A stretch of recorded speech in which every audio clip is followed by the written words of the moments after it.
In the scripture, Jesus says, in this world you will have many troubles. I know for all of us in our lives, we really don't have to go too far to look around and see people who are living in extreme challenges. But the reality is, when we travel the globe, we see people who are really living in hard times. Almost 1 billion people around the world today live on less than $2 a day. There's 63 million kids today who have access to zero education in their lives. A lot of rural communities in the developing world don't have access to clean water. And the list of challenges goes on and on and on. But the good news is Jesus also says in that same verse, he says, take heart because I have overcome the world. And the reality is we believe as Jesus people that there's no problem in this world that's too big for Jesus. We believe that it's Christ in us that is the hope of glory. And we believe that if there is a hope for humanity, it's ultimately found in Jesus. I want to invite you into an opportunity to partner with an amazing organization called Food for the Hungry. For over 40 years, Food for the Hungry has been going to the hardest places in the world to reach out to the world's most vulnerable. And they do that through sustainable community transformation. They focus on things like healthcare. They focus on things like education and disaster risk reduction and livelihoods, making sure people have sustainable futures, all built on a biblical worldview with Jesus at the center.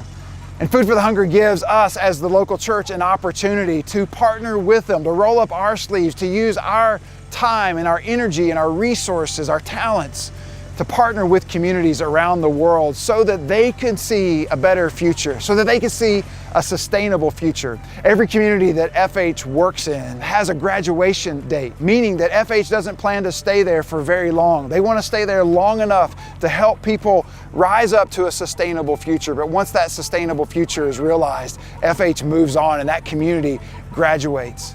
I'm standing outside of Lima, Peru today in a mountain range where there's 40 communities that are surrounding me. And these 40 communities, most of them don't have access to the basic necessities that you and I take for granted. And I just want to ask you a question today. Could you imagine, what if 40 local churches partnered with these 40 communities to help bring a sustainable future here? Maybe you could partner in things like education or healthcare or whatever the community's needs are, all while carrying the love of Jesus and the hope that he brings here to this place. Could you imagine if we came back here to this mountain range 5, 6, 7 years from now, the change that would happen if we were to work together as the church? And that's the opportunity that we have in regions like this in Peru and really regions all over the world in the 22 countries that FH is working on. And so I want to invite you into that story. We have an opportunity to make a tangible difference.